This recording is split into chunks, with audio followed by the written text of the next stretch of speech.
you got to work closely with Taylor this time around, and so to see a young guy kind of like grow and blossom in this film, was it, you know, do you feel protective over him, or do you feel like really proud of him because he's now has this ability to be this, you know, Taylor? You know? Right.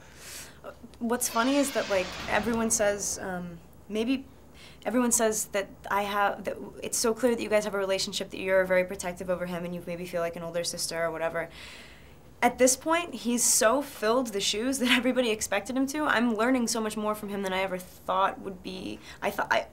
It's sort of the opposite relationship. I may make him like comfortable around things that make him nervous or whatever, which he says, but he's really opened my eyes to something that I was sort of unaware of, and it was so obvious. He said something initially, in an interview the other day, and he stated it, and this is what I was like, that's, and you just pegged it for me. That's like what you've taught me.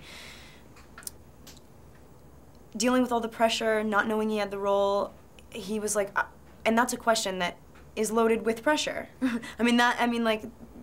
So now there's two different pressures on top of him, and so he was like, I was only worried about what I could control.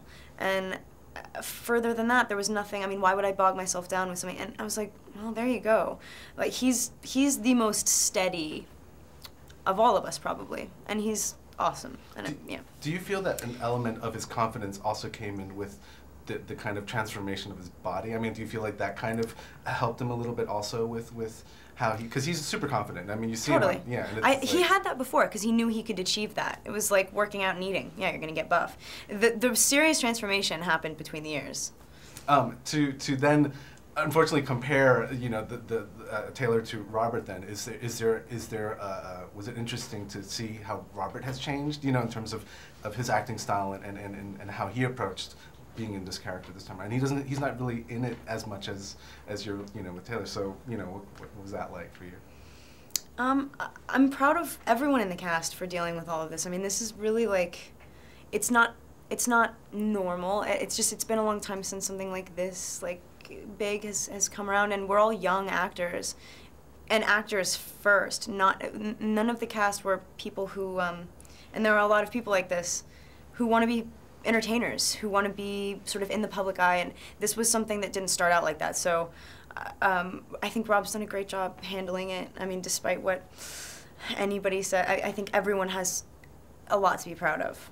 Each character represents a certain thing that the Edward character brings to the Bella character. If you had to choose in real life, would you be on a Team Edward, on a Team Jacob side? It's like the hardest question for me always, and it's like it's the most common question.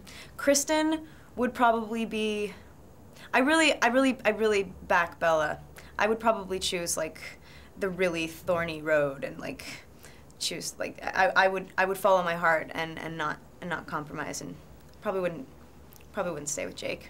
Last question then. I know like when you and Robert first got together in terms of the film, you chose what kind of arc that your characters are going to go through. Are you still on track with that, or has things kind of surprised even you, and maybe you're trying different things for this film and maybe the next film?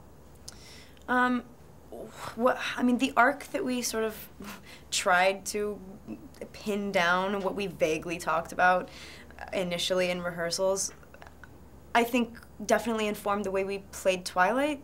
We're always surprised. I mean, I'm getting to know Bella every single day of work, and even like in the interviews and stuff, I talk about her all the time. It's like we feel like we know the characters better every day. So that's why we like making these movies. If we weren't surprised and we knew everything already, I mean, the story lends itself to serious self-exploration, and that never stops.